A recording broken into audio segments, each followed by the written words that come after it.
This is the third and final session of our class on Jewish renewal. What is Jewish renewal?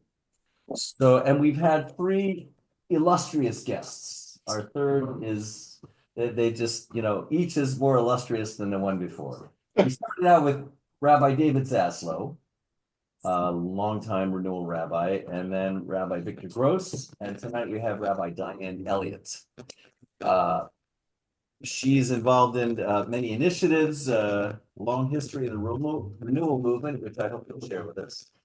And also, has a few organizations, including Taproot, which I think is intended to engage this younger generation in renewal type practices. And you can tell us more about that as well. She has a long history as a dancer. I think you were a professional dancer at one time.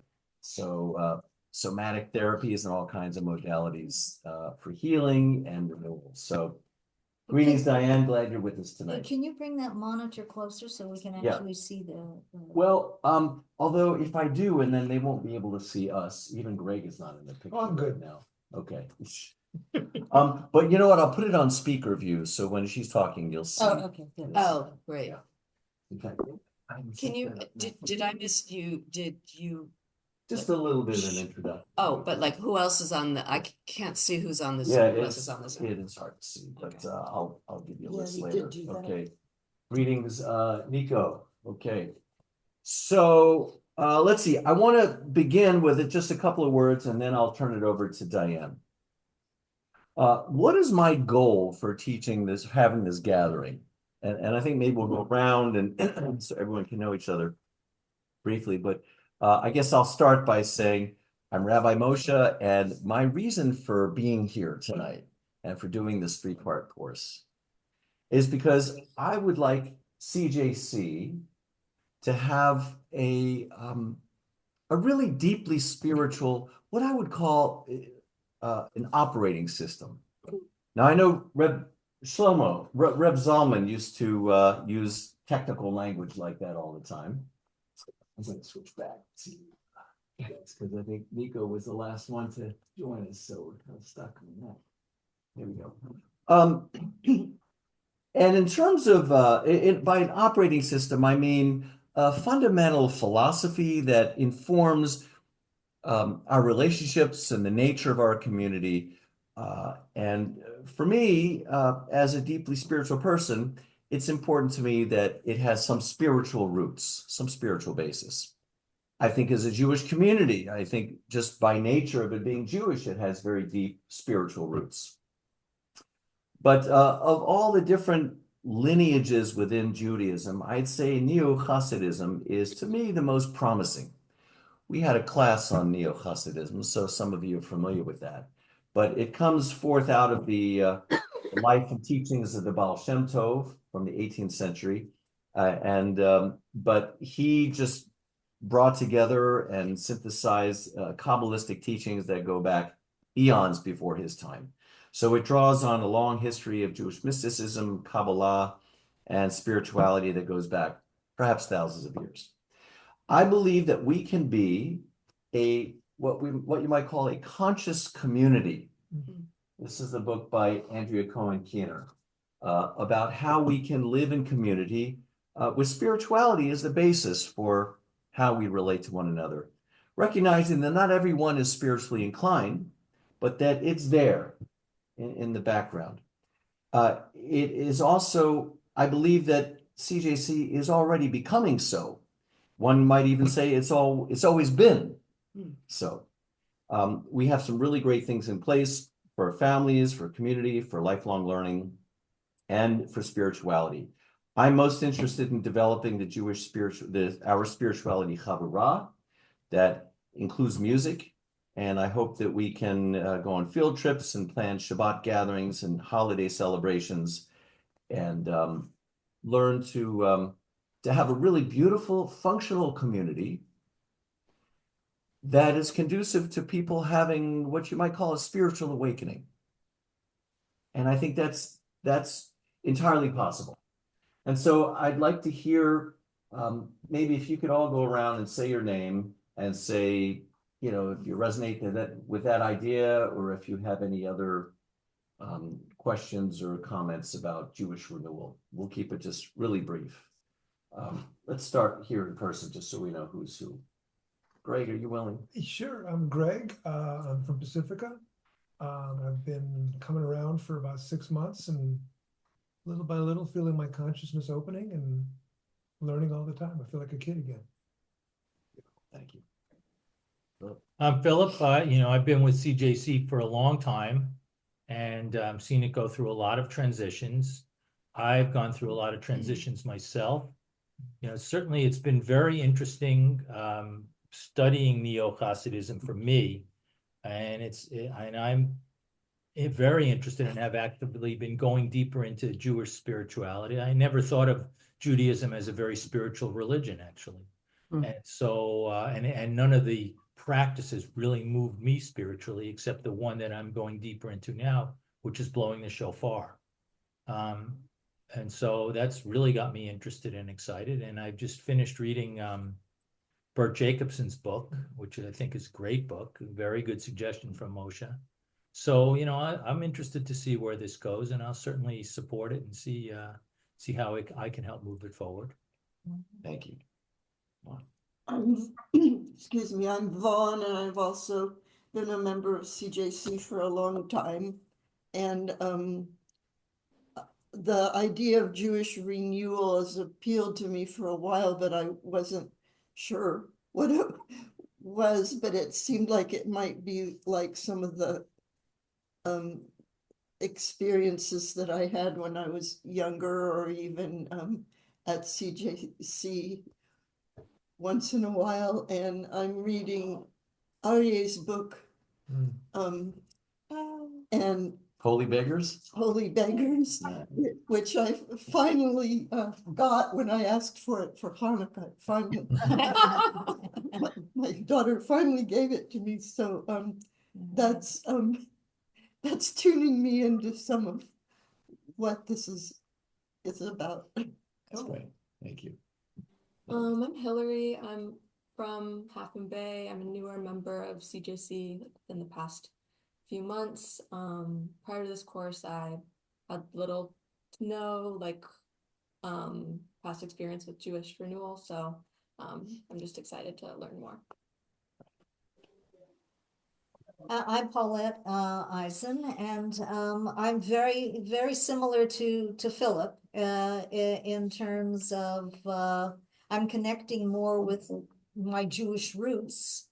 I have been on a spiritual path many different phases of my life, but it never was leading me into Judaism until now.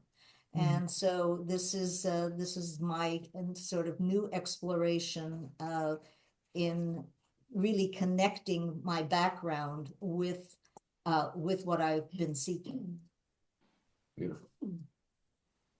I'm Kathy, and unlike all of you, I'm doing this to honor my father because over 30 years ago, I was still living in Los Angeles, and he was up here in the Bay Area, and he was going to things with Zalman Schachter, and he would talk about, there were retreats or, in the woods and, all that kind of stuff. And, we never really had deep conversations about it. And I moved here 30 years ago, and he passed away a year later. So I never got to really find out what was up with that with him.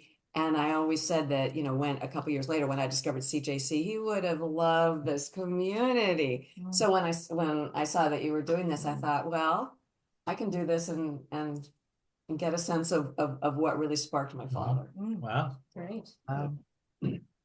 We have a great group here. I want to have you on Zoom go around real quick and just say who you are and what your connection is. Avinoam, you're at the first on our screen. Would you be willing to say something? You're also on the co-host. Can you put the speaker? Oh, yeah, I'll put up speaker, a yeah. Speaker view. Here we go. Hi everyone, I'm Avinoam. I've been a member of CJC for about 3 years now when I moved to Half Moon Bay. And grew up in a conservative synagogue in Palo Alto, Colomet. And I am interested in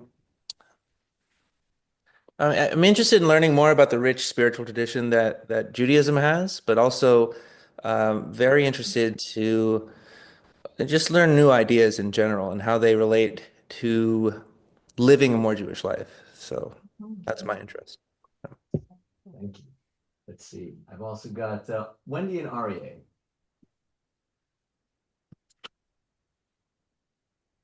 You're on mute. Okay, I'm Aryeh. I live in El Granada for 42 years. Um, so I first encountered Jewish Renewal when I was living in the Haight-Ashbury in San Francisco in the 1960s. And I hadn't been to a synagogue since the day after my bar mitzvah. I had said, I don't want any more of this stuff. So I was sitting zazen and doing yoga and chanting Hare Krishna, doing all this stuff with the spiritual teachers. And then I met Rabbi Shlomo Carlebach, and he gave us a saying from the Baal Shem Tov. And I've also been reading Rabbi Bert's book on the Baal Shem Tov. It's reminding me of a lot of good stuff. But he was this very simple saying from the Baal Shem Tov. If everyone in the world would hold hands, the hands would reach to heaven. And when he said that, I experienced something. It wasn't like I was just putting my arms around everybody in the circle, but it's like there was no boundary between me and the next person and the next person. And the singing rabbi, Rabbi Shlomo, was looking right at me. And I realized, oh my God, the stuff that I've been learning about in Eastern mysticism is right here in my own tradition. My grandparents knew this stuff. My great-grandparents knew this stuff. So for me, there was only one reason to be Jewish, and that is I wanted to be one. I wanted to be in that place of oneness, of God's presence. And, I've been working on it since then, and very happy to be hanging out here with all of you in CJC. Thank you. Wendy. Oops. I've been part of Jewish Renewal for quite some time, and I credit Reb Zalman for bringing me back to Judaism, and very grateful for that. And I really love Bert's book, so thank you, Diane, for bringing that to fruition, all that hard work. So it's been very helpful to me, especially with all the stuff that with going on with Israel, Palestine, and I felt very, very withdrawn from aspects of Judaism, and that's kind of helped bring me back to basics again, and so that's been very helpful. So thank you. Great. Richard. Yeah, I'm Richard Mandel. I am a big fan of Reb Moshe, whom I met through a very synchronistic connection between someone else who I know who lives in Half Moon Bay. And he has invited me to a couple of things with CJC, which I've loved to be a part of. And I also enjoy hanging out with Jews who are exploring the cutting edge of progressive Judaism. So I'm happy to be a member of the class. Great. Thank you. How about Paul and Lisa? Can you hear me now? Yeah. I'm Paul Feldman. I live in Kenyatta Cove in Half Moon Bay. Been a member of CJC. This going into my 7th year now. I'm not seeking or looking for anything new or different. I'm pretty comfortable with where I am as a Jew, having started off in my childhood Orthodox and then conservative and then Reform and then Reconstruction and then unaffiliated a few times and now part of the CJC, which I really enjoy a lot. Fascinating, interesting. I'm interested in learning about renewal because I didn't know too much about it. And so far, everything I've heard from the past few times is what Jewish renewal is not. It seems to be a reaction to some other form of Judaism, but I don't have a sense of what the foundation is all about yet. So So I'm interested in learning more about this. And then my friend Lisa, as she's been going through her interest in Judaism and converting, I've actually learned a lot more about my own religion, which I just took for granted. And, trying to explain things to her and also reading things together, I've found it fascinating. And she's actually got me more interested in Musar. I'm reading a book now, Musar Torah by Barry Block, which I'm enjoying. Excellent. And I'm Lisa, also from Kenyatta Cove, Half Moon Bay. Very new to Judaism, loving every aspect of it. The question I have is, does anybody have a very succinct way of describing what renewal is? If someone were to ask you, what is renewal? I mean, we've heard a lot of different definitions, but I don't think I have a way of saying it to someone, this is what it is. So if anybody has that in mind, I would love to hear that. Great. I know it's a hard one. I'll let Diane answer that in a minute. Okay. A few others I want to have introduce yourselves. Ellen, and then Laura, And Debbie. and a few others. Go ahead, Ellen. I think I'm unmuted. No, you're Yeah. good. Okay. Well, I grew up in a very traditional Jewish household. Actually, we were Reformed, but all my grandparents were really Orthodox and studied the Torah. I mean, followed everything for their own reasons. We lived in Half Moon Bay part-time, actually for 20 years, and the rest in Oakland. And we're in Oakland now. I've heard so much about renewal, and I really didn't know what it was. But then I realized actually last week when I looked up the renewal synagogues, and we live very close to the Kehillah in Oakland. And I realized about maybe 5 years ago, we went to a second Seder there. At the time, it was different, but I didn't appreciate exactly what it was. So I'm really anxious. We're not going to be able to be in Half Moon Bay, and that was one of the reasons that we didn't attend a lot of things is at night. It was hard for me to drive and be there. But I've appreciated everything that we've seen and done there. And well, as I've told the rabbi, we also belonged to Temple Sinai for 50-something years in Oakland, which has actually moved since we've joined. I mean, it's been a long time, a lot toward the more spiritual, but it's a huge congregation, if anyone is aware of it. I'm talking about, hundreds and hundreds of families and lots of things going on. And it's been interesting to me because some of the stuff is parallel. And I've tried to do, see what CJC is doing and then attending and being there. So it's been an interesting thing for me personally. But I also have done, studied Buddhism, went to the monasteries and stuff. So I really feel right now that perhaps Jewish renewal is the path that would be best for me. So I'm appreciating this. I haven't done the other courses, but I also would like to have a little bit more knowledge. Someone asked me what it was. I mentioned I was doing this to someone else who was Jewish here in Oakland, and all of a sudden I went blank. I started saying, well, it's not, set up. There were so many things. So I'm really interested now in reading, and perhaps this, the last stage, so to speak, of life. This might be where I would like to go. Oh. Okay, Diane, the pressure's on. All right, let's hear from Debbie. Laura, and we have Miriam, Elizabeth. Okay, well, I've been a member of CJC for about 30 years and have always enjoyed, being unaffiliated as we are and kind of following along and enjoying wherever our rabbis take us. I enjoy that journey. Spirituality is not that important to me. What I'm most interested in is community connection. I mean, so you could say I'm interested in, connection to the universe, which is considered a spiritual, activity or state of being. and I'm good with that, and I enjoy those aspects of it. Um, and I appreciate the learning, almost from, academically speaking, I study this stuff all the time.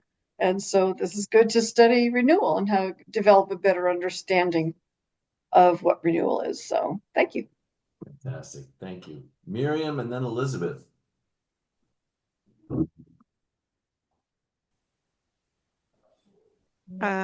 Yeah, my name is Miriam, and I'm interested in learning more about like what renewal is and how it's different from our current unaffiliated practices and state.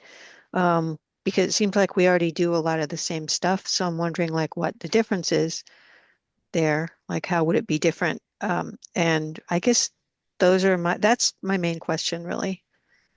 Excellent. Okay, Elizabeth, and then Debbie, and then Nico. Hi, I'm Elizabeth. I've been part of CJC for about 25 years now. Came from kind of a traditional conservative upbringing. I was living in Marin County back in the 70s and 80s and had the great good fortune of knowing Rabbis Nathan and Joseph Siegel and being affiliated with Shabbos Shul. And that was my introduction to the Jewish Renewal movement and Reb Zalman and his teachings. And, it was one of the things that I've always tried to recapture that energy. And that's why I'm here. Terrific. Debbie, and then Nico. So I've been associated with CJC maybe a year to 18 months. I'm not Jewish, but I grew up in New York State in a community that had a lot of Jews. And even as a little kid, I gravitated and had a lot of friends in the Jewish community, and as my parents did as well. And I've had always good Jewish friends all the way through college and in my professional life. And I've been encouraged, many times to convert. But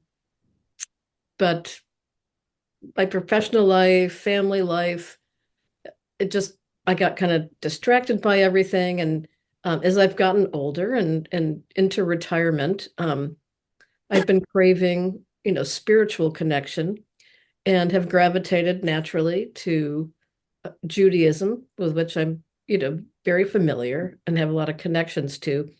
And I'm at this point, I'm into learning about the various branches of Judaism. I tend toward, more spiritual practice.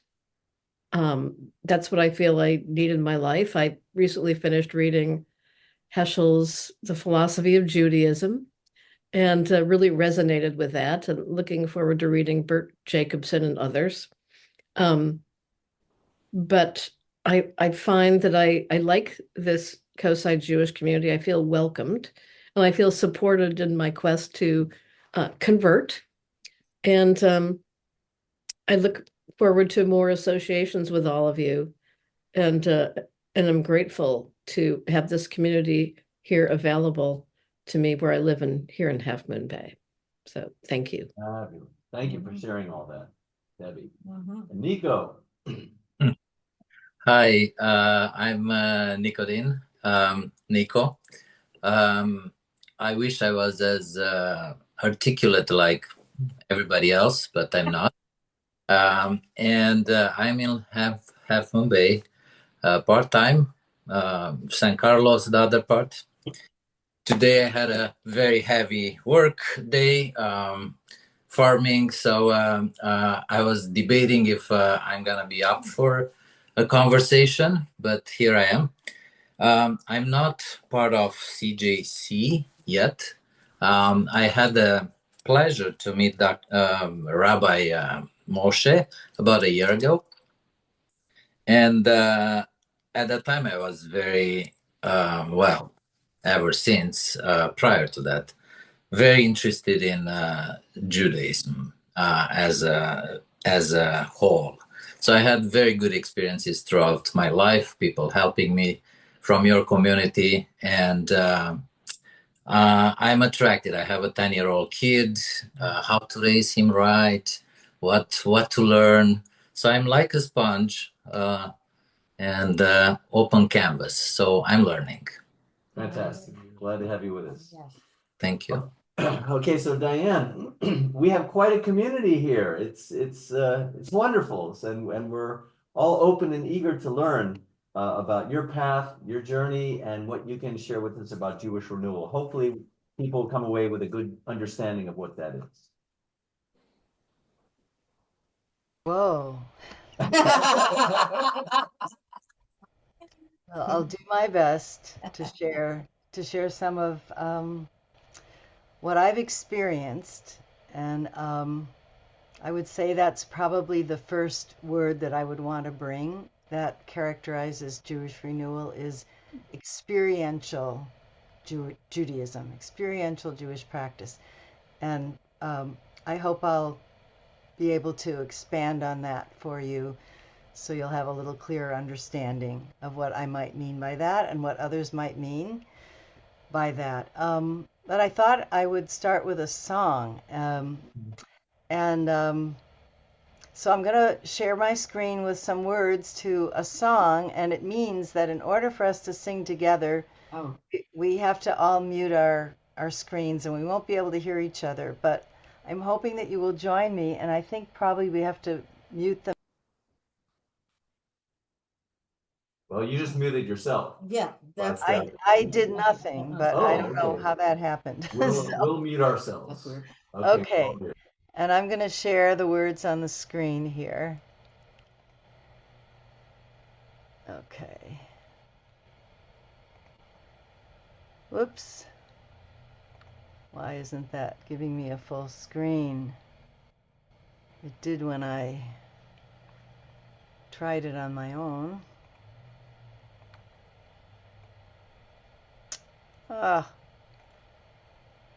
Okay. Zoom is so interesting. I think nothing works the way you think it's going to. Yeah. Let's try this. Whatever she had at the beginning is better than. You know, you might. It looks fine. Oh, Yeah, that's there you good. go. There we go. That's good. Now, are Now, you? it's a little hard for Now, us to are see. you able though? I'll move it closer. Does your screen, are you able to manipulate your screen? Let me see if I can close this part. Let's see. So I'm showing you my full screen right now. Can you see those words? Yes. Yeah, we can see words. Yeah, it looks fine. But those words. All I see is scribble. There you go. Okay. So this song is by my teacher, Rabbi David Zeller, Zichrono Livracha, one of the stellar early Jewish renewal teachers. He was also a Jungian psychologist and then spent the last part of his life living in Israel. And these are his words and his melody. So I'll sing the first part of it.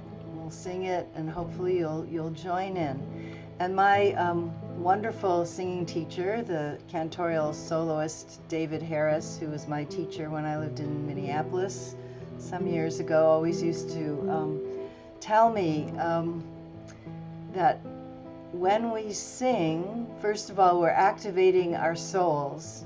All of the Hebrew words for breath also refer to the soul. Neshama, nefesh, ruach, breath, soul. So that when we sing, we're breathing more deeply and we're sharing our breath, we're sharing our souls with one another.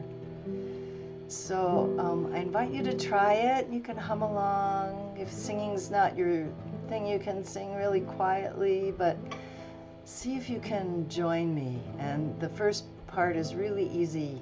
Lai, lai, lai, lai, lai are the words at the beginning. It goes like this. Lai, la, la, lai, la, la, lai, la, lai, lai. I am alive. I la la la la la la la la la. I am alive. I la la la la la la la la la. I am alive. I'm alive. Let's do that part again. I la la la la la la la la la. I am alive. I la la la la la la la la la. I am alive. I la la la la la la la la la. I am alive. I'm alive. The second part. And who is this aliveness I am? And who is this aliveness I am? And who is this aliveness I am? Is it not the Holy Blessed One? And then we do that first part again, this time in Hebrew. So that's the second section of the words. Hi la la la la la la la la la. Chai ani. Hi la la la la la la la la la. Chai ani. Hi la la la la la la la la la. Chai ani. Chai ani. Hi la la la la la la la la. Chai ani. La la la la la la la la la. Chai ani. La la la la la la la la la. Chai ani. Chai ani.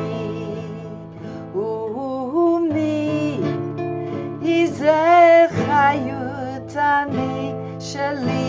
Umi izeh chayut sheli. Umi izeh chayut sheli. Halo habore yitbarach. I la la la la la la la la la. I am alive. I la la la la la la la la la. I am alive. I la la la la la la la la la. I am alive. I'm alive. And who is this aliveness I am? And who is this aliveness I am? And who is this aliveness I am? Is it not the Holy Blessed One? I la la la la la la la la la. Chai ani. I la la la la la la la la la. Chai ani. I la la la la la la la la la. I am alive. I'm alive.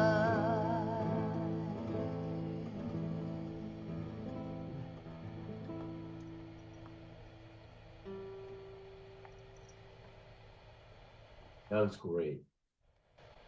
Thank you.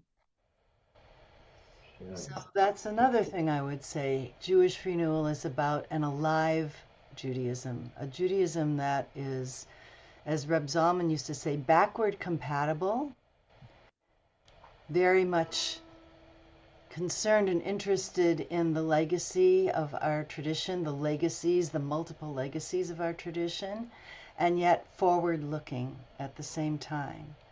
How is this tradition really that we have inherited from the sages who were the first Jewish renewalists, you might say, who took a temple-based tradition and adapted it for a culture that no longer had a land and no longer had a temple and no longer could perform sacrifices, and transmuted the tradition into a tradition that could carry forward in different places among different cultures, with prayer traditions and home-based traditions replacing the ancient altar and the animal sacrifices. And so we basically have inherited a tradition that is about growth and change. And another way of putting it is the quote, the famous quote that we always hear in Jewish Renewal from Rav Kook, the first chief rabbi of Palestine, the land of Israel. which was that we must make the old new and the new holy. Making the old new and the new holy. Jewish renewal, as it came down to us, to me, was never meant to be another denomination. It wasn't meant to be another denomination of Judaism. It was meant to be a movement that could spread through all of the denominations. And I feel like that's what has happened. That's what has happened. If you look, I grew up in the Reform movement outside Chicago. I first met Reb Zalman, who is one of the great progenitors of Jewish renewal in this country. I met him when I was 1966, I think. So I was 17. I was in high school. And I met him at my Reform Jewish camp in Wisconsin, where I used to go in the summers. I was there actually not as a young child, but discovered it when I was a teenager and was there for 2 years as a camper, as a high schooler. I also met Elie Wiesel there, came to the camp and spoke to us in 1966 or 7. I can't remember exactly which year, but it was very early on. He was just starting to talk about his experience, and he had published Night not that long before. So I had a rich upbringing, and I would say it was, we did Israeli folk dance and we sang, but the learning that I had was pretty much from here up. And it was exciting. I had a very charismatic rabbi. We had a lot of amazing social justice work. We learned Torah, we learned history, we learned philosophy, we learned about the history of the Reform movement. We studied Martin Buber, we studied Heschel. And I was also a dancer, an artist, a poet from an early age. And so there was a yearning in me to have those aspects of myself also present in my Jewish life. And I loved camp, I loved singing, and I would say that the Reform camp movement, I don't know about probably the other denominational camp movements as well, but I'm more familiar with the Reform movement.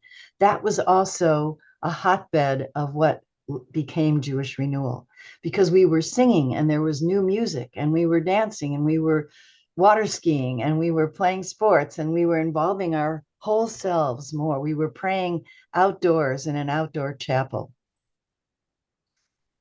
And we were excited by what was happening in that time. The whole culture was exploding, and we were a little bit before second wave feminism. But when that began to foment in the early 1970s, that also was folded into what became Jewish renewal. However, I was a little bit before that. And so when I was coming up of age, most of and then I was on the staff at camp for a couple of years. Most of the guys I knew were headed for rabbinical school. And most of the women I knew and the girls I knew were trying to date those guys, but we didn't have any way to come into leadership in the Jewish world at that. We could be educators, but for those of us who sort of had that calling, which wasn't even really well expressed. I mean, I wouldn't have been able to say that I wanted to be a rabbi when I was 17 or 18 or 20 years old. I just knew that there wasn't a place for me to do that.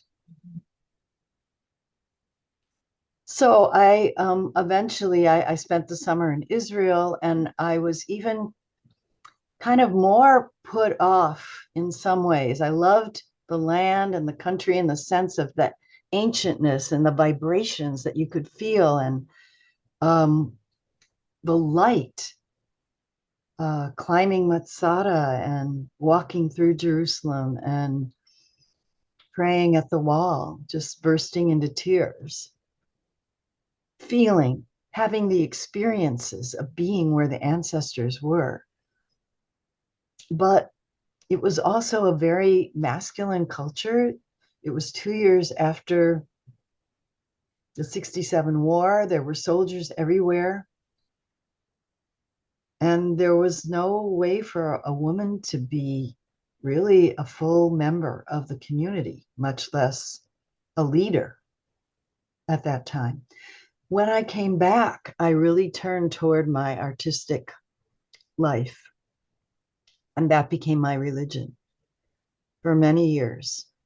It wasn't that I rejected Judaism, I just needed a place to develop that expressive part of myself. And I was a modern dancer. I danced in New York City. And I kind of fell away from my intense involvement in Jewish life for a number of years. And I found my way back into spirituality through somatic practice, studying the deep truth of being in my body. And I think that what I was beginning to, certainly as a dancer, I was getting to move and express myself, but I wasn't getting to feel myself deeply within, because dance at that time and the way I was learning it and studying and performing was very much about what you showed externally. And you had to get out there and you had to perform and you had to be present, but you couldn't really afford to feel too much what was going on inside. And I had a lot of injuries early on. And I think that was because my insides were trying to tell me, you need to pay attention to what's happening in here, in your heart, in your lungs, in your muscles, in your intestines, in all those parts of ourselves that hold the deep experience of our lineages that had been kind of pushed back. I mean, like many of us, I come from European roots, Central, Eastern European, Hungary, Russia, Poland. And my family, the parts of my family who I know mostly left Europe late in the 19th and early 20th century. But I know there were branches of my family that we were already cut off from who remained there and probably perished in the Holocaust, but I knew nothing about them. But my body knew about them. And so when I started to train in somatic work, which is a deep listening to the inner self and how our inner bodies move us, I began to get in touch with a lot of feelings and emotions and memories that were multi-generational, intergenerational, and a lot of trauma that I was carrying from my ancestors who never processed it, including my grandparents and my parents and my father, who fought in World War II, who took a tour of the battlefields of Europe, which they were offering to soldiers at the end of the war before they came home, and saw concentration camps and never wanted to go back to Europe and never did, but never spoke about it, his experience. And I know I was carrying that because it started to come out. And I sought a practice that would support me spiritually as I was learning the deep anatomy and physiology. And I found my way. What was available to me was a Vipassana practice. I was living in Minneapolis. There was a collective, the Twin Cities Vipassana Cooperative, and I started with great trepidation. I was scared to go on that first retreat because I think something in me knew that I was going to touch some deep places in myself if I sat still instead of dancing away. If I sat still and had to sit still and listen. And that's exactly what happened. And I'm forever grateful to my teachers, many of whom were Jewish people who had found their way into Buddhist practice. And I gave myself permission not to learn Buddhism, although I learned a lot and I did read and I did listen to many Dharma talks, but I didn't feel like a Buddhist.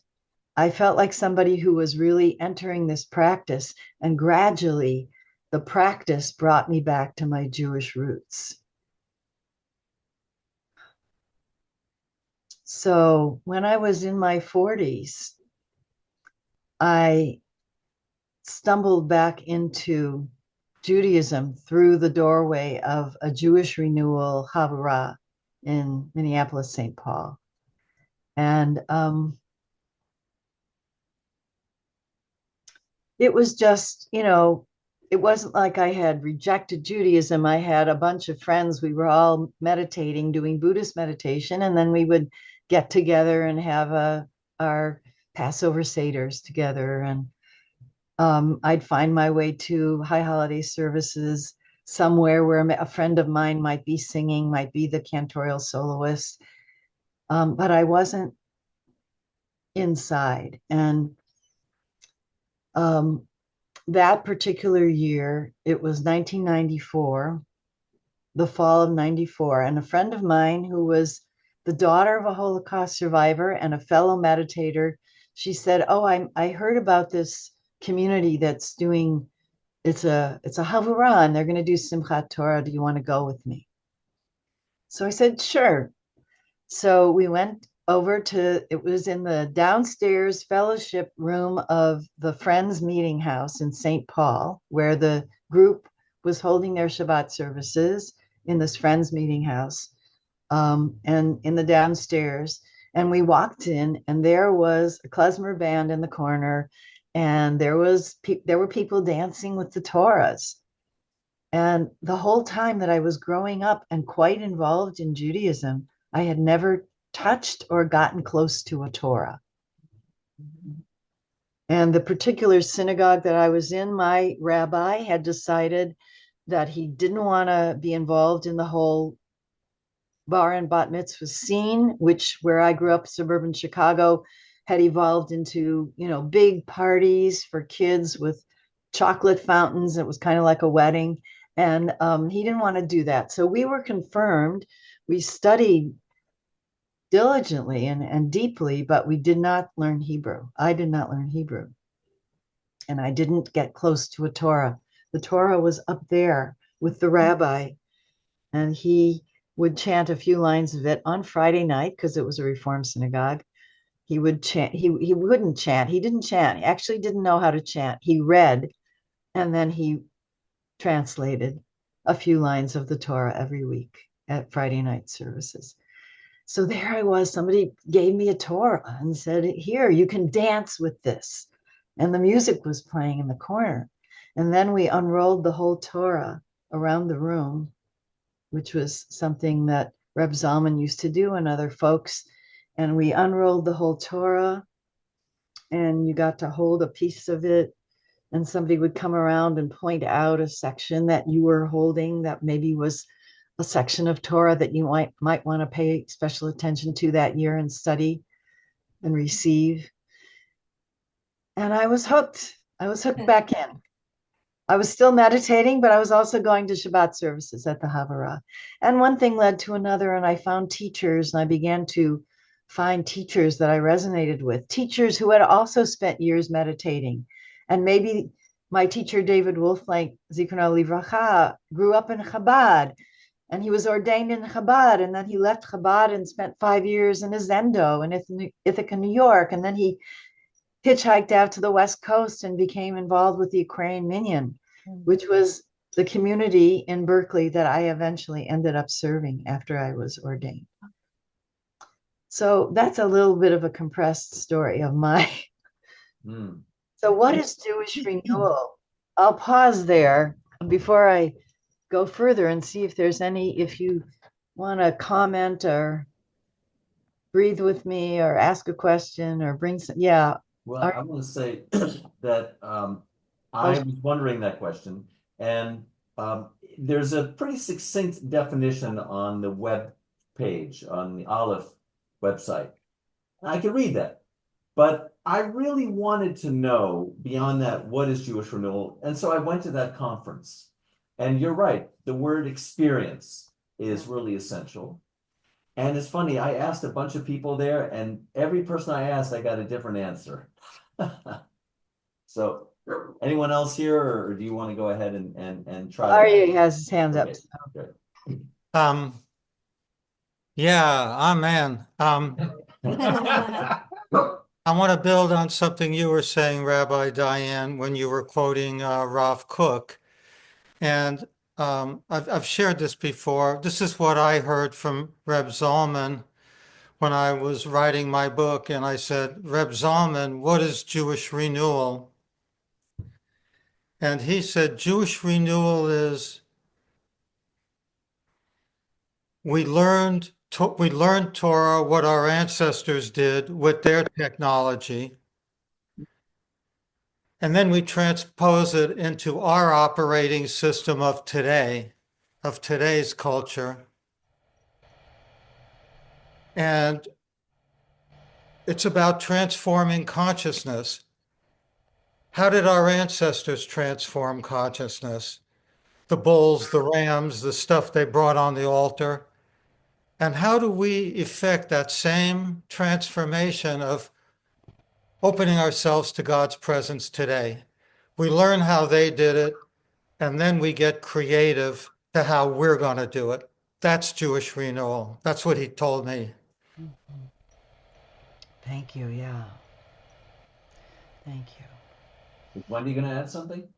Yeah, I just, when I knew that you were going to be speaking tonight, Rabbi Diane, and you're such a superb teacher of embodied Judaism.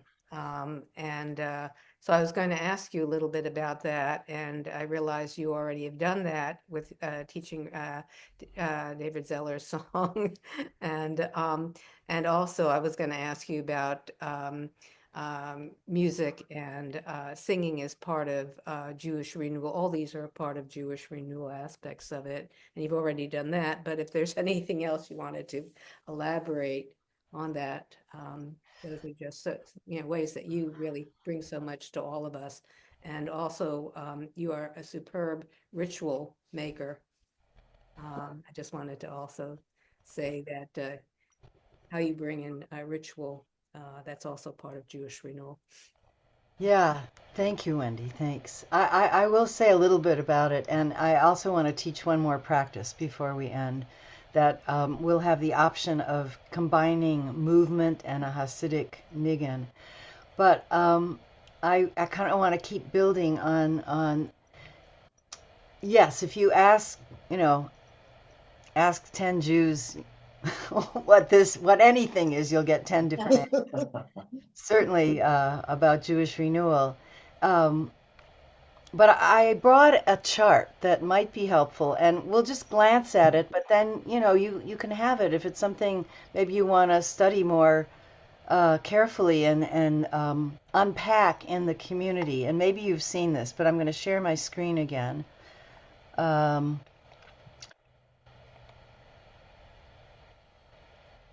Let's see if I can expand this. Okay, can you see that at all? Yes. Yeah. So this is something that my teacher, Rabbi David Wolfblank, created, and just to give some sense of the influences and the streams that feed into what we are now calling Jewish renewal. And I'll just say that I am part of Aleph, which is the stream of Jewish renewal that originated with Reb Zalman Schachter Shalomi. But you could say that Jewish renewal is happening in a multitude of ways right now. That in a more generic sense, there's a renewal of Judaism that kind of is are different expressions of what Reb Aryeh just shared with us about kind of taking what we have had and breathing new life into it, and reworking it into the operating systems that could actually help us in our lives right now. And for some people, that has to do more with prayer. For some people, it has to do more with study. For some people, it has to do with mysticism and Kabbalah. There's room for all of that in this large umbrella that we might label as Jewish renewal.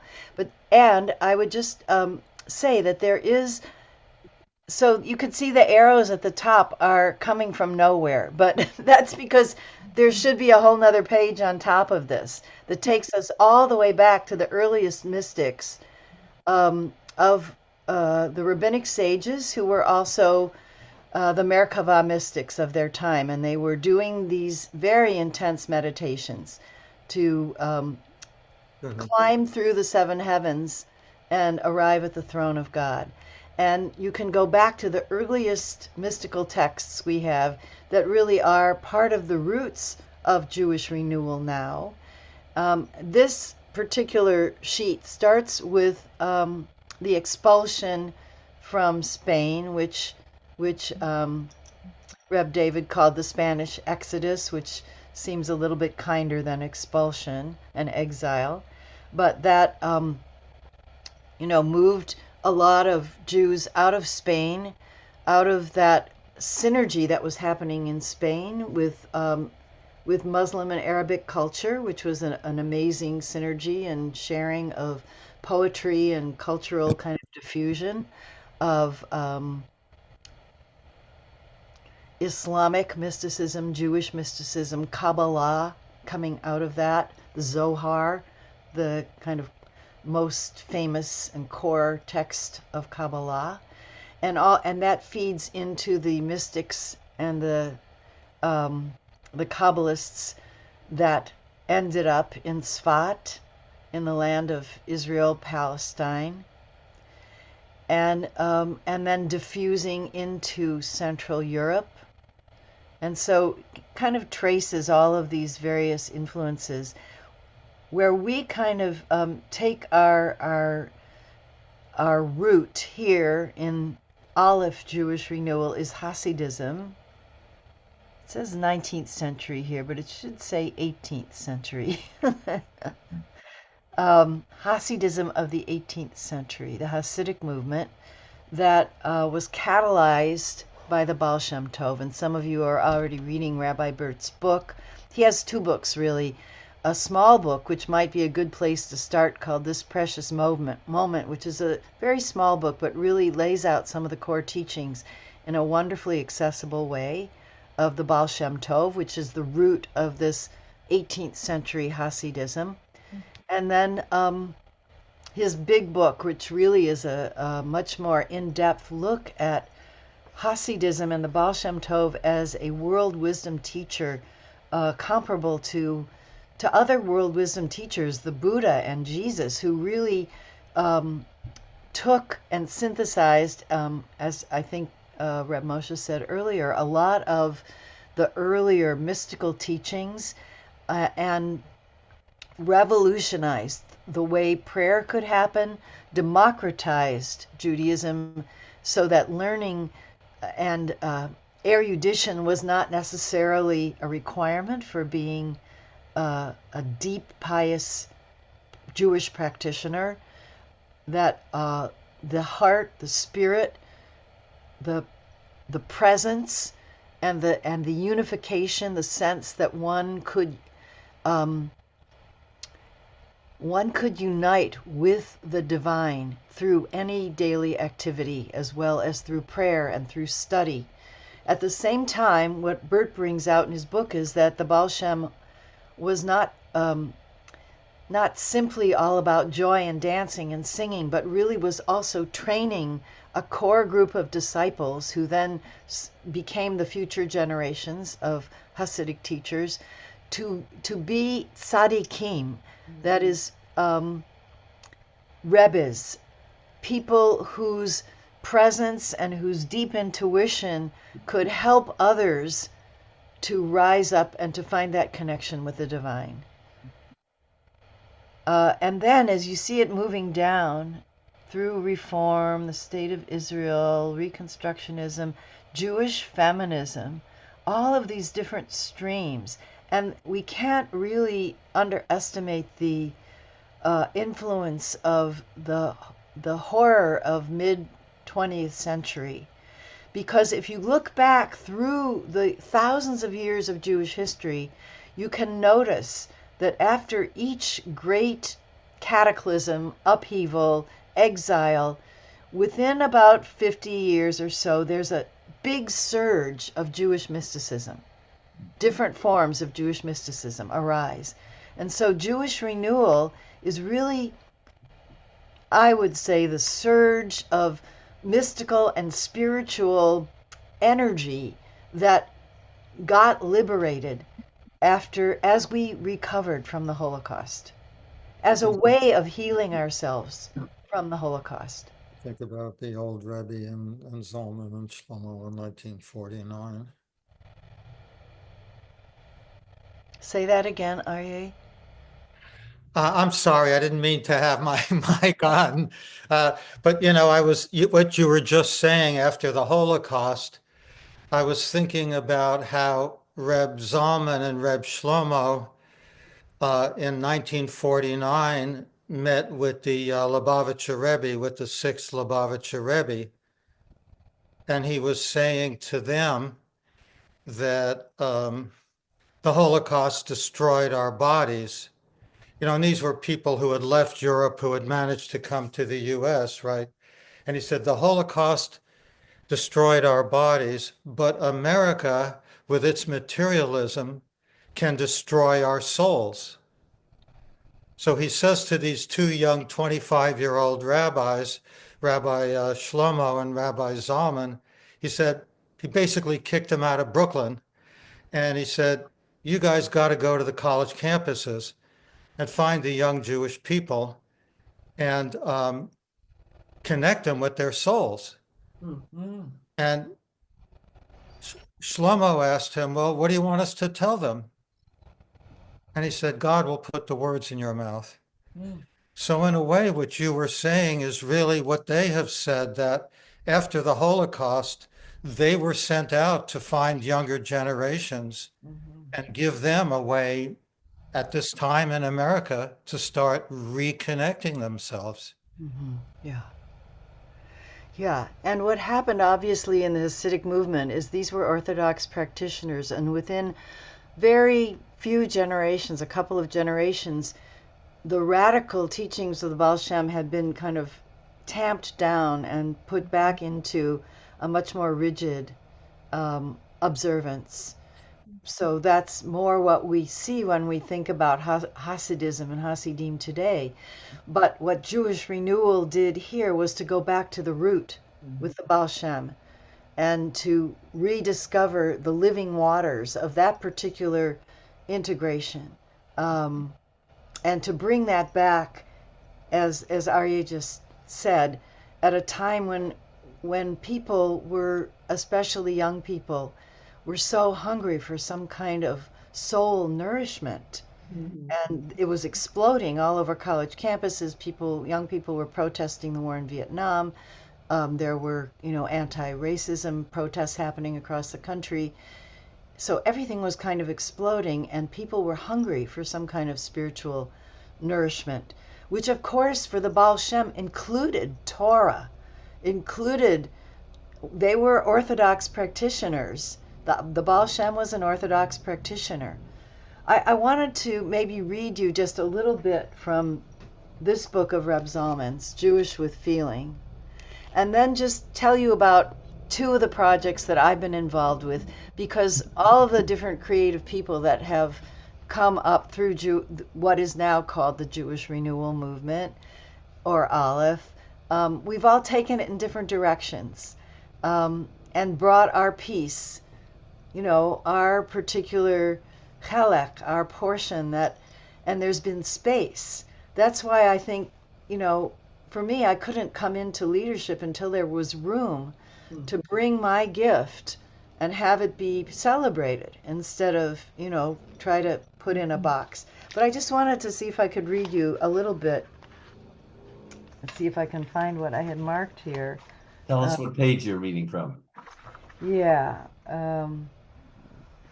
See what I marked here.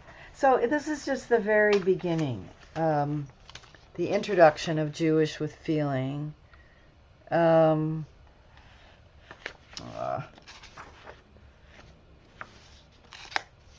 see if I can find it here.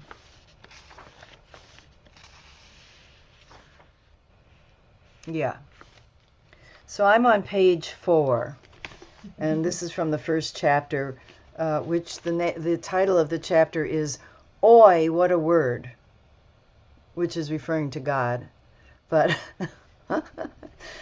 and this is a great place to start if you want to find out more about Jewish Renewal. It's Jewish with feeling. It's written in a very readable, almost a conversational style. You can hear Reb Zalman's voice. So, the other day, as day turned into evening, I was sitting down by a lake where I live. It was summertime. The fish were jumping. A dog was swimming in the water. The geese and the next generation of goslings were making their way around. On the horizon, the Rocky Mountains, washed in pink light, rose up to the sky. It was so beautiful to see. I could feel a presence twinkling at me. See, I'm right here. I am all this. I'm skipping a little bit now. If you've ever felt the presence of or yearning for such a dimension to the world, you may have wondered, what is this feeling? What is it that I am experiencing? How can I connect to that more?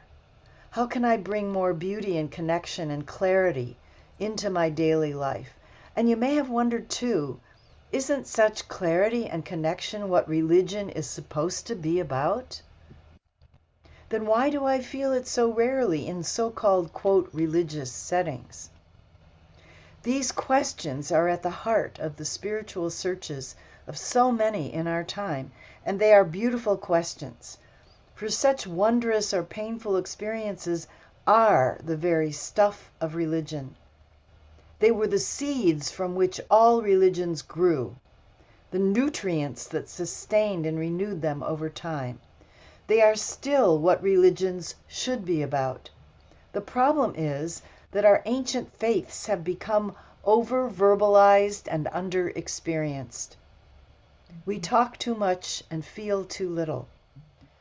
This is true of all world religions, but this book will be about Judaism, the faith in which I was raised and whose core teachings I have been striving all my life to understand and bring more fully alive. I am alive. This book will not be about the Judaism of Shelts and Shelt-nots, belief or theology, or even the Judaism of ethics, although all those are part of Jewish mysticism and of Hasidism and Neo-Hasidism. But this book will be about the Judaism of spiritual experience. Spiritual experience will be our departing point and our goal and our constant companion along the way. How can Judaism, both old and new, help us lead more spiritual lives? How can Judaism help us search out spirituality, open the door to it, befriend it, and intensify it? And then we have to ask, what does that mean? What is spirituality? And I'll just say that in biblical Hebrew, there is no word for spirituality. There's no word for spirituality.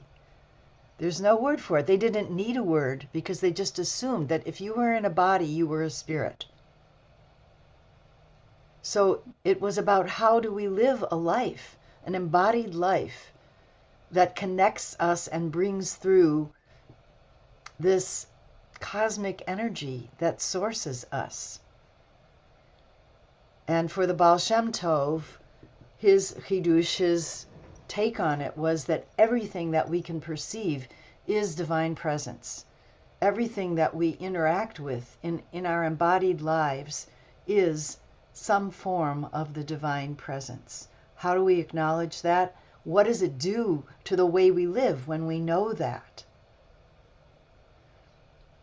So I'll just say 2 of the projects that I've really devoted myself to over the last 15 or so years, once I, made it through school and was ordained and sort of, got my feet on the ground, coming back to my dancerly, my somatic therapist background was to teach embodied Judaism, and I developed a training program for the Alliance for Jewish Renewal, Aleph, called Embodying Spirit and Spiriting Body.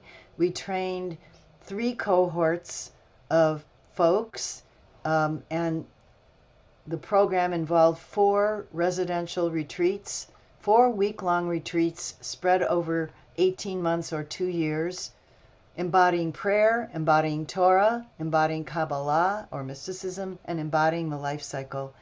And it was a way of bringing the body and movement and our whole selves into each of these areas of Jewish life and Jewish learning.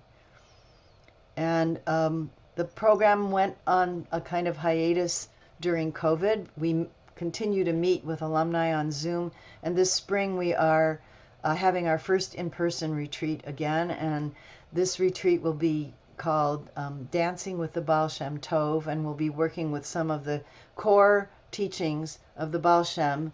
And we work with a kind of expressive arts model. So it's movement, improvisational movement, it's artwork, it's the voice, but any ways that authentic movement that we can bring ourselves more present in all the worlds, in all 4 worlds, which is a Kabbalistic concept that we kind of, our experience evolves through the world of the physicality, the world of emotions, the world of thought, intellect, and imagination, and the world of spirit. How can we not leave anything out? How can we make room for it all in the room? And then the other project for the past 7 years that I'm really proud of and excited about that continues is called Taproot. And the seed of that was some younger folks who were really creative activists who said to my friend, Rabbi Erwin Keller, who's a rabbi in Sonoma County, and he invited me in, and we've created a stewardship team. These younger folks were being called into leadership in their communities, and they didn't have much Jewish connection. Many of them grew up in households where their parents were activists and felt that they didn't want anything to do with Judaism as a religion, that would get in the way of their social justice work. Or maybe they had one Jewish parent or one Jewish grandparent, and they were hungry for connection with their lineages and some authentic learning about Jewish practice so that they could step into leadership in their communities. They were already being called in. And how can we be authentic leaders, and how can we learn more deeply? But they didn't want to be told how to do things. They're brilliant young people. They had their own music, and they're interested in Jewish magic and Jewish herbology and Jewish ritual and how to be a ritual leader. And so for 7 years we've been developing that program, and also trained several cohorts of people who are going out into the world and creating communities in their home places, everywhere from Toronto to New Orleans to Nashville, Tennessee. It's quite amazing, and that evolved from a retreat program into a hybrid program of, I think the program that we're doing right now is about 6 months, starting and ending with in-person retreats.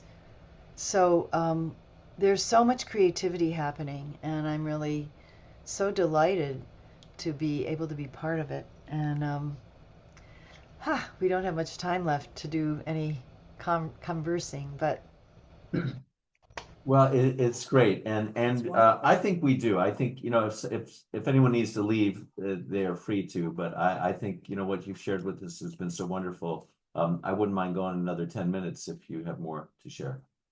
Yeah. Well, I just want to open it up. There's always more to share, but I'd love to hear back and hear responses or hear questions. Yeah. Go ahead. I'll let you call on anybody if you see someone raise their hand. Yeah, just raise your hand if you want to, or take a breath. Yeah. Oh, I'm Kathy. Since this is not, what am I trying to say? How did you get ordained if Renewal isn't a denomination? Yeah, thank you for that. That's a great question. So,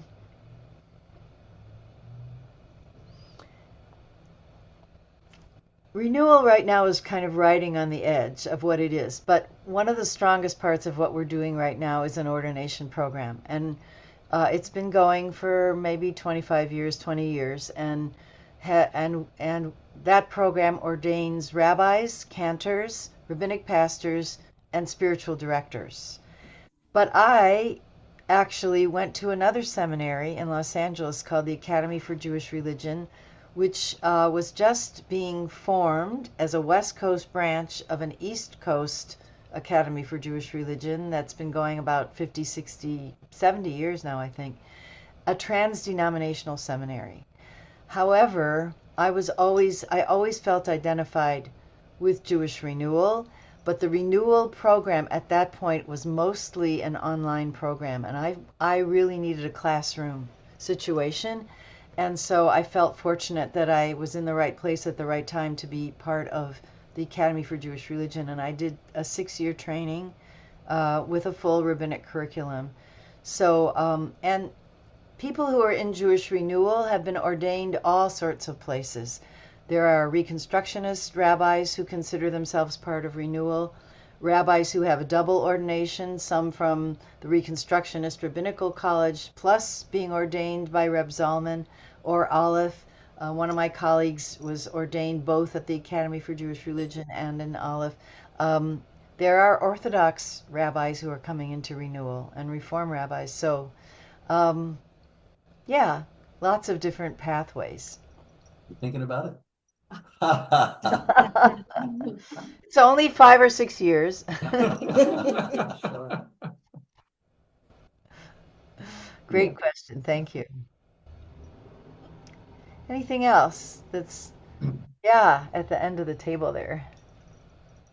Yeah, I remember you saying that for a while art was your religion. So I was wondering if there were any visual like art making practices that are a part of Jewish Renewal.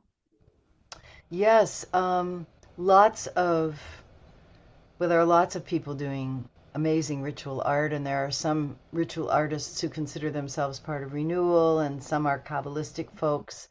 I could just say that Rabbi Adina Allen, who was ordained some years ago at Hebrew College, which is another trans-denominational rabbinical program in Boston, she founded the Jewish Studio Project, which is basically an art therapy model.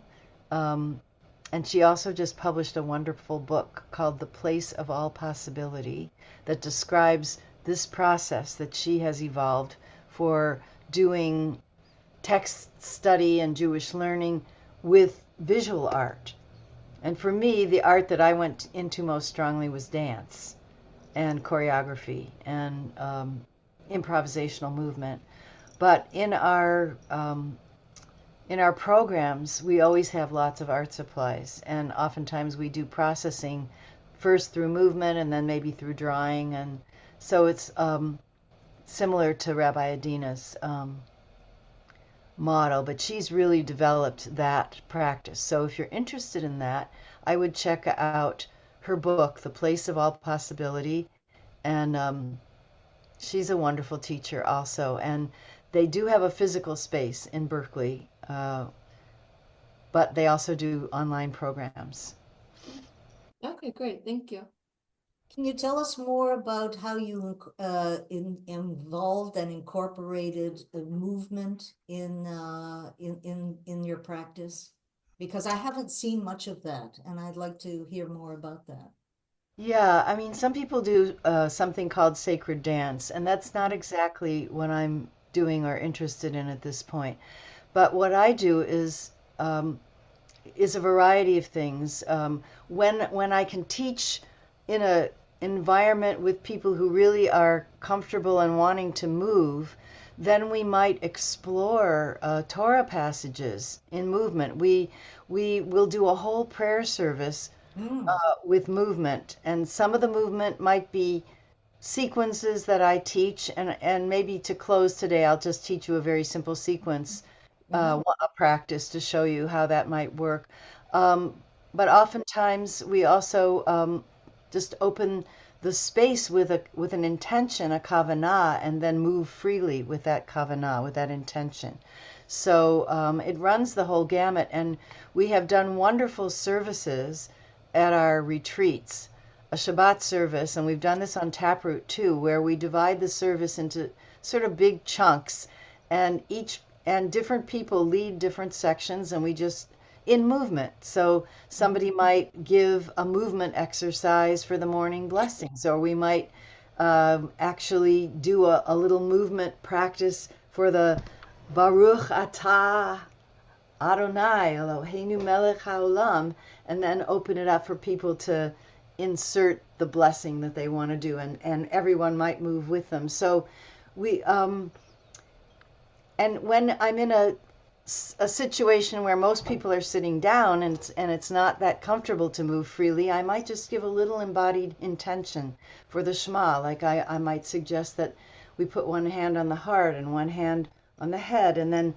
draw our heart, our brain and our heart toward each other, and then remember how in our embryological development there's a moment where the brain and the heart are actually touching each other with the mouth in between, and our bodies remember that, so that when we're saying the Shema, we're trying to bring our hearts and our brains together. You know, just little pieces of a more bringing our body into the kavanah, into the intention for a prayer.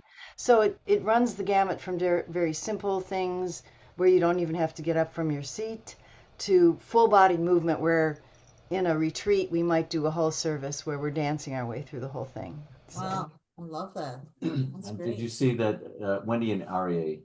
Oh, yes, Wendy and Aryeh. This time it's Wendy. Would you say something about earth-based Judaism, which I know is also a very strong part of Jewish renewal, and where we live is just so much beauty in nature. Yes, there's several teachers within our movement, and also other teachers who are not necessarily identified with Jewish renewal, but who are focusing on the ecological aspects of Jewish practice. There are people in Israel who are focusing on this too. So my colleague, Rabbi Natan Margalit, is the director of the Earth-Based Judaism program for Aleph, which was actually a several-year training and he's a teacher of text, of Talmud, and also a great outdoors person. He grew up in Hawaii, actually, and now lives in Boston with his family. But you know, he reads the Talmud, he reads the Torah, he reads the texts from the point of view of what does this teach us about our relationship with the earth and the environment. And Rabbi David Seidenberg has also put together an amazing textual resource that looks at our classical texts from that way. And our intention right now is to begin to integrate that work into the training that every Aleph-trained clergy person will have, because Reb Zalman felt that this was obviously, we all feel that this is one of the great conundrums of our time, and what the huge challenge that we're faced with when we look beyond the surface of the political everything is, how are we going to have an earth to be on at all? So there's lots of teachings. And Natan also published a book a couple of years ago, which I highly recommend, called I think it's The Pearl and the Flame, in which and it's very readable, and he looks at the layers of our tradition that really connect us to the land, and how amazing it is that really our whole Jewish religion developed because of the kind of land that we were on in Israel, a land unlike Egypt or Babylonia, where the great rivers provided the water. And he says people looked down at their feet for water because they're pumping the water from the river with pumps with their feet. And in the land of Israel, Canaan, you had to look up and you had to pray for rain because there wasn't a great river source that overflowed. And so a whole different relationship with divinity developed because of that relationship with the land. It's a wonderful book. I highly recommend it. So Of course, we have to mention our colleague Rabbi Zelig Golden, who runs Wilderness Torah in the East Bay. So some great examples of earth-based Judaism. Okay, Yeah, would you would you lead us in that little practice you were going to show us? And then I have at least one person who wants to talk about Reb Shlomo. Okay. Yeah. All right. So let me back up here so you can see me. So, whoops. Oh, I'm not on. This is a niggin from Rabbi Nachman of Bratslav, the great grandson of the Baal Shem Tov. And I'm going to stand up for this. I've been sitting down long enough today. So I invite you, if you wish to stand up, you don't have to, not at all, but takes me to a different place in my body when I stand up. So, let's see. The movement is just simply to reach up. You can do this seated too, and then to sort of rain down on yourself, right down with your fingers, carrying the energy down from above your head to below, and then just to open your arms again and breathe. So that's the movement. There's a reaching up. It's almost a yearning. You'll hear it in the music in a minute. And then you pull down. You pull down the energy, and you could imagine, even though your hands are traveling in front of your body, that you're pulling it right down through the core of yourself. And even imagining that you can send it down through your legs and feet into the earth. So that's the first movement. And then the second movement is a reaching down toward the earth and drawing the earth energy right back up to your center. So it goes up and drawing down to the center, opening up and reaching down and drawing up to the center. Beautiful. So here's how the music goes. I'm just going to do it with the music, and you can join me as you hear it. This is Rabbi Nachman's Niggin song for drawing down divine flow. Hi, ay, ay, ay, ay, ay, ay, ay. Ay, ay, ay, ay, ay, ay, ay, ay, ay, ay, ay. Ay, ay, ay, ay, ay, ay, ay, ay. Ay, ay, ay, ay, ay, ay, ay, ay, ay, ay, ay. And then this is drawing up the Shekhinah. Ay, ay, ay, ay, ay, ay, ay, ay, ay, ay, ay. Ay, ay, ay, ay, ay, ay, ay, ay, ay, ay, ay. Ay, ay, ay, ay, ay, ay, ay, ay, ay, ay, ay. Ay, ay, ay, ay, ay. Ay, ay, ay, ay, ay, ay. And we'll do the whole thing one more time. Ay, ay, ay, ay, ay, ay, ay, ay. Ay, ay, ay, ay, ay, ay, ay, ay, ay, ay, ay. Ay, ay, ay, ay, ay, ay, ay. Ay, ay, ay, ay, ay. Ay, ay, ay, ay, ay, ay. Ay, ay, ay, ay, ay, ay, ay, ay, ay, ay. Ay, ay, ay, ay, ay. Ay, ay, ay, ay, ay, ay. Ay, ay, ay, ay, ay, ay, ay, ay, ay, ay, ay. Ay, ay, ay, ay, ay. Ay, ay, ay, ay, ay, ay. And just take a moment and just rest and just feel yourself. Feel if your energy maybe changed a little bit from when we started. Even just standing up can change your energy. The heaven and the earth energy, and that yearning that's there, and that drawing that's there in the song. Rabbi Nachman, the great grandson of the Baal Shem Tov, great Hasidic teacher.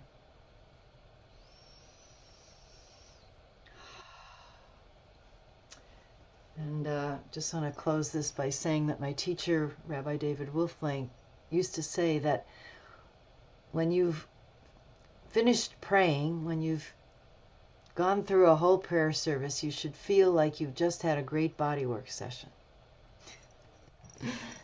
So, okay, thank you. Well, thank you, Diane. Yeah. And I can say thank you to you on behalf of all of us. Thank you. As promised, I will make a donation to Taproot, and we'll let others know in case they're interested in doing that.